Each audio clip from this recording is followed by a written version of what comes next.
Welcome to Civics in a Year, the podcast that makes civic literacy fast, accessible, and surprisingly engaging. In just 10 minutes an episode, we'll tackle one of 250 essential questions about American democracy, how it works, why it matters, and what it means for you. Whether you're a student, a teacher, or just someone who wants to better understand your country and your rights, you're in the right place. Civics in a Year is powered by the Civic Literacy Curriculum from the Center for American Civics and is produced in partnership with the School of Civic and Economic Thought and Leadership at Arizona State University. Welcome back, everyone. I am really excited for this kind of part of the series because we're going to really dive into the Federalist Papers. And I'm really excited to have our guest, Dr. Alan Gibson, who is going to be a visiting professor at Skettle in the spring of 2026, but currently works at the Kinder Institute at the University of Missouri. Dr. Gibson, thank you so much for being here. And the question that we're looking at today is, what is kind of that main idea of Federalist 10? And I know you're going to get into Brutus 1 and kind of get into more of this, but we'll kind of start there. What's the main idea of Federalist 10? Okay. Well, first, thank you for having me here. I'm really looking forward to doing this. It's a lot of fun. I get to revisit ideas I've been thinking about for a long time. Also, incidentally, I graded American Advanced Placement tests for 20 years, the first part of my career. I haven't done it in a decade or so, but I did it for a really long time. So communicating to that group of students will be fun as well, and revisit some things that I did earlier in my life. In a nutshell, the idea of Federalist number 10 is that Republican government can be extended over a large geographical area with a large population, and you'll end up with a more stable Republican government in a large geographical area, again, with a large population and diverse interests, than you would in a small territory. In a small territory, you're going to have a problem of majority factionalism that's going to arise.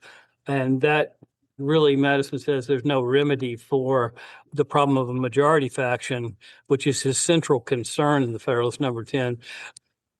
In a small geographical area, you can't really remedy that problem, at least not based upon the Republican form, and that's the other part of the requirement. You have to have a Republican remedy for the Republican problem of faction. So if I could just roll back from, after stating that basic proposition, if I could just roll back and talk about republicanism and the Republican tradition before Madison, then I'll just go through step by step through the argument of Federalist number 10 and elaborate on some different things. But the Federalists and Anti-Federalists alike considered themselves to be Republicans. The Republican form of government was the only one that was going to be consistent with the principles of the American Revolution that had been fought. Obviously, we'd fought a war against a monarchy, or a monarch in particular. And it's also the case that the framers believed the genius of the American people, or the genius, by which they meant the spirit or ethos of the American people, was Republican. We didn't have the one, the few, and the many in our society. We were just a group of people, a kind of middle class group of individuals. And the framers, Federalists and Anti-Federalists alike, read these histories, especially in their educations of Republican forms of government through ancient historians, principally, but also all kinds of political commentators and political philosophers. And there was this belief that there were three pure forms of government. Those were monarchy, aristocracy, and democracy. And democracies and republics are roughly analogous with each other, but Madison defines them differently. And so we can get into that a little bit later. But anyway, a monarchy was susceptible to the problem of tyranny. An aristocracy naturally turned into an oligarchy, which is the rule of the wealthy few. That was the problem when it became corrupted. An aristocracy became an oligarchy. And the problem that was associated with democracies and republics were turbulence, instability, and factionalism. And those were all an associated constellation of problems that needed to be dealt with. And so in this, both groups of those Anti-Federalists and Federalists both were on the same page with regard to those principles of government and that sort of thing. But the question was, how do you address the problem of faction? And that's, of course, what Madison's talking about in Federalist number 10. And that's where they're going to disagree in that. And within this long Republican tradition, also, there were two other basic propositions. And one of these basic propositions was that you really did have to try to cure the mischiefs of faction, to use Madison's language, by trying to give everyone the same opinions, passions, or interests, or educating people in the same sets of beliefs and creating similar interests between them. And the second proposition that came out of that was that Republican governments had to be confined to a small geographical area. Mm-hmm. So this was, I'm calling this the small republic thesis. Madison calls it in Federalist number 14, which also deals with the extended republic argument. He calls it the prevailing prejudice with regard to the size of a practicable Republican administration. So what is the proper size to have for a republic? The tradition that Madison inherits and that Brutus is appropriating says that you have to have a small republic. So why do you need a small republic? There's a lot of different answers to that in this Republican tradition. Commentators don't always give it exactly the same thing, but there's also this kind of generic answer that the framers themselves inherit.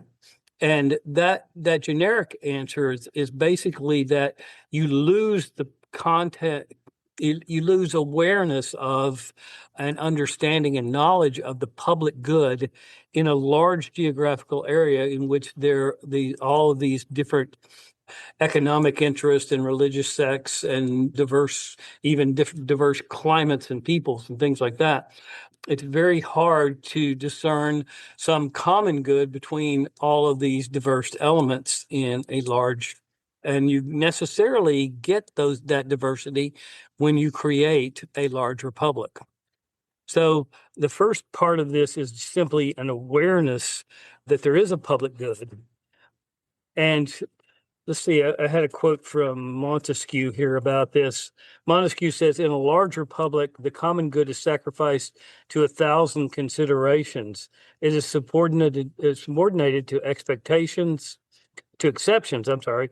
It depends upon accidents. In a small one, the public good is better felt, better known, lies nearer to each citizen.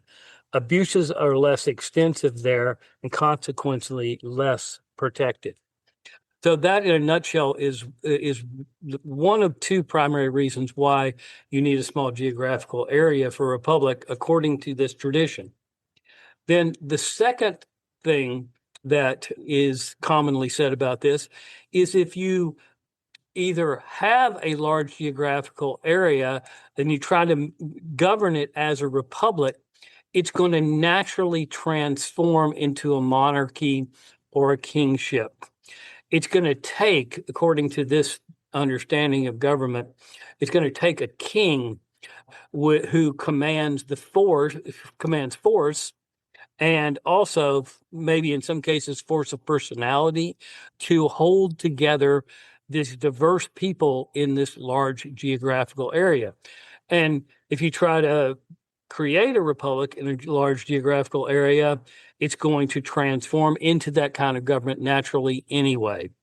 If you have a king who's governing, then that's the right thing to do if you have a large geographical area. And if you make the mistake of trying to form a republic in a a large geographical area, it's going to become a kingship anyway. It's going to become a monarchy anyway. So that is the inherited tradition. And then Brutus is an anti-federalist. So he's for a more decentralized system of government. He sees the state governments themselves as the primary units on which the union will be formed. And they're going to also be the locus of decision making in the republic. That's where most of the decisions are going to be made. Some of the anti-federalists favored some reforms of the Constitution and giving some powers to the national government. Commercial regulation and the power of taxation were the common ones. But they were not extensive in granting authorities to the national government as the Federalists, to be sure. And so what, in appropriating the small republic thesis, Brutus is saying, if you create this republic over this large geographical area, it's naturally going to fail. It's just inevitably going to fail. And look at all these writers who've said that the Republican government can't do that. It can't meet these expectations. It's going to once again transform. There's this belief the anti-federalists are almost obsessed with the idea of what is termed consolidation at this time, the consolidation of power in a single person, in a monarch, and a single branch. And we'll see this when we talk about Federalist number 51 in a few minutes as well. They're really obsessed with this problem of consolidation. And that's what's going to happen if you try to create a Republican government in a large geographical area. Power is going to concentrate in the national government. That's going to eliminate the states. It's going to concentrate probably in the executive branch, and that executive branch is going to transform into a monarchy at the national level. So it's very ill-advised to do that. Brutus is also talking in that about how there aren't enough representatives under the Constitution. And so the belief was, and Madison says this in Federalist number 10 as well, that if you have a large territory, you can have larger larger electoral districts with greater number of individuals in them, and you can have fewer representatives in them. You're going to have fewer representatives in proportion to the population in a large republic than a small republic. Brutus is saying they didn't give us enough representatives to represent these 3 million people who are in the United States. Not all of the interests of the people are going to be represented. It's impossible to represent all the interests of the people at the national level. And also, the people aren't going to know who these people are. Their electoral districts in which they elect them are going to be too vast. And further, they're going to be put away a long way away. This is a 3-mile-an-hour society that these individuals live in, and that's an important consideration. And they're not going to know their representatives when they elect them as well. And then they're going to lose sight of them and the ability to hold them accountable once they are elected. So Brutus believes that this is a kind of a recipe for disaster, creating an extended republic and giving substantial powers anyway to the national government. They want to basically, anti-federalists stay with the Articles of Confederation. They want a somewhat fortified Articles of Confederation. With regard to the anti-federalists also, though, it's a stereotype to say that they didn't, it's false, actually, to say that they did not understand that there was a crisis of Republican government and that we needed constitutional reform. Many of them did, and I noticed immediately that Brutus says, we've got a problem here in the very beginning of Brutus 1. He says, we need some kind of reform here. He just doesn't, like many anti-federalists, favor the reforms that the Federalists do, and especially empowering this national government that stretches across this large geographical area with these powers that will and giving it to representatives who will necessarily become unaccountable to their constituents. So That's sort of a preliminary part of that. That's Brutus's part. Huge thank you to Dr. Alan Gibson for his expertise on this. Please join us for the next episode where we're going to be diving even deeper into Federalist 10. Thanks for joining us on another episode of Civics in a Year. If you enjoyed this episode, be sure to subscribe and share it with someone who cares about a constitutional republic as much as you do. For more episodes, resources, and updates, follow us on social media or visit us at civics.asu.edu. Make sure to check out the show notes for any relevant links. Special thanks to the United States Marine Band for their performance of the Stars and Stripes Forever. Let's keep building a stronger constitutional republic, one episode at a time.